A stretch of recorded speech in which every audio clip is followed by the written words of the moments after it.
رسول اللہ صلی اللہ علیہ وسلم نماز عشاء سے پہلے سونا اور نماز عشاء کے بعد گفتگو کرنا ناپسند کرتے تھے. ہم حدیث کے ایک حصے پر تو عمل کرتے ہیں الحمدللہ، اور واقعی مکروہ جانتے ہیں. کس کو؟ عشاء سے پہلے سونے کو. اگر کوئی مغرب کے بعد سونے لگے تو ہم سخت ناپسند کرتے ہیں، یہ کیا کر رہا ہے، یہ ٹھیک نہیں کر رہا.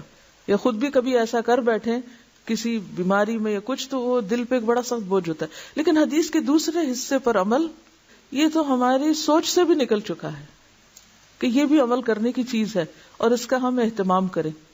آپ کو معلوم ہے کہ اول رات کی جو نیند ہوتی ہے وہ تھوڑی بھی ہو تو بہت کفایت کرتی.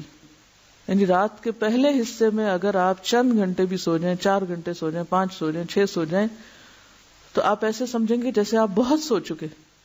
کبھی آپ نے اگر تجربہ کیا ہو اور آپ رات جلدی سو گئے ہوں تو کیا ہوتا ہے، رات کا باقی حصہ تو پھر ایسے ہی ہم سستی کے مارے لیٹے رہتے ہیں، ورنہ وہ نیند نہیں ہوتی اس وقت.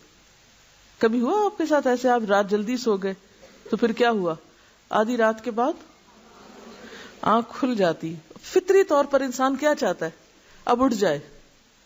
پھر اس کے بعد آپ دیکھیے کہ جو دوپہر میں قیلولہ کا حکم ہے وہ بھی اسی لیے کہ وہ آدھا دن ہو جاتا ہے، پھر آپ اس میں تھوڑا سا پھر نیپ لے لیتے ہیں، پھر آپ ایک اور دن کا آغاز کر رہے ہوتے ہیں ایک طرح سے.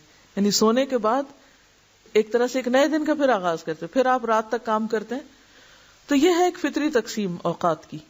پچھلی رات کا حصہ اتنا یکسوئی کا پھر وقت ہوتا ہے کہ انسان بہت کچھ کام کر لیتا ہے، لیکن کیا کریں ہم ان عادتوں کا جو ہم عرصے سے سال سے اپنے اندر ایک طرح سے فطرت کے خلاف چل چل کے غلط عادات ڈال چکے. اور اس کا نقصان کیا ہوا کہ ہمارے اوقات میں برکت نہیں رہی، کیونکہ ہم دیر سے کام شروع کرتے ہیں اور پھر چھٹی کے دن سونا تو لازم سمجھتے ہیں.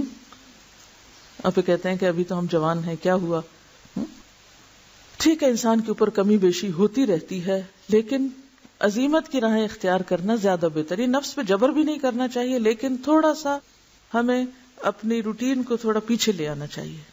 تو ہم سب حدیث کے اس حصے پر بھی اسی جذبے کے ساتھ عمل کی کوشش کریں تو انشاءاللہ بہت فائدہ ہوگا آپ کو.